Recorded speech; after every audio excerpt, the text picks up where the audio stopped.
The Sidgwick Chronicles is an online multiplayer survival horror game with exploration-esque elements.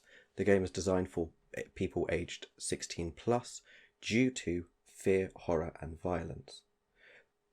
With regard to implementation, the game makes use of Photon's Pun 2 for the implementation of the lobby networking. There is also an AI-controlled enemy, and up to 2 to 4 players connected online will attempt to evade this enemy whilst collecting collectibles in the level in order to meet the win conditions. With regard to the AI monster's implementation, there are 3 states within which the monster exists. Its attack phase, attack state, which at this particular moment in time for this build is not currently working, the chase stage, and the patrol stage. The chase state of the monster is very much focused on it finding the closest player to it, and if the distances between the enemy and the player are within a set parameter, the enemy will then chase them. This is based on line of sight using raycasts. During its patrol state, the AI monster will randomly walk around the house to random points. In the monster's attack state, it should, when within a specific distance of an enemy's collision box, be able to attack the player and thus result in them being downed. The other feature which is present within the game are the changes in aggression within the AI monster as well, which are linked to the number of items players collect.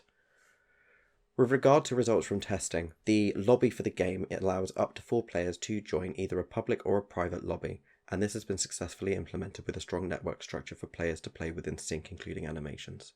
There are currently several known bugs known about the game. Firstly, that the AI for the monster in its attacking state does not fully work or function as it should.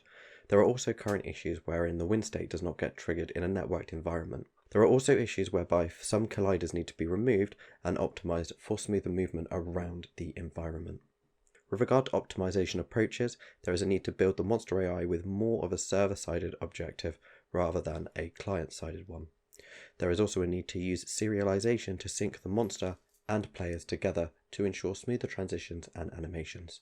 In regard to design principles included within the game, there were 4 main areas of study: level design, general aesthetic, narrative including use of dialogue and sound, and mechanical design.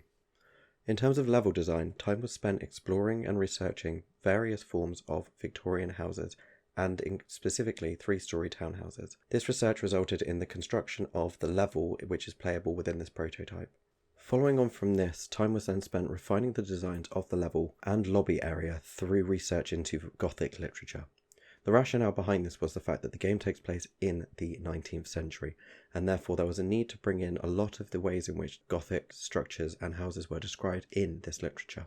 Despite not being implemented in this particular prototype, time was also spent looking at characters and narratives and how the use of sound design could be used to communicate characters to the players through audio cues. The main focus of this particular prototype, however, was in the development and of the mechanics related to the AI monster. Time was spent exploring how best to use the monster as a way for players to track their progress through its adaptive AI. The monster is designed to patrol around the building and become more aggressive when players achieve certain levels of collectibles throughout the level.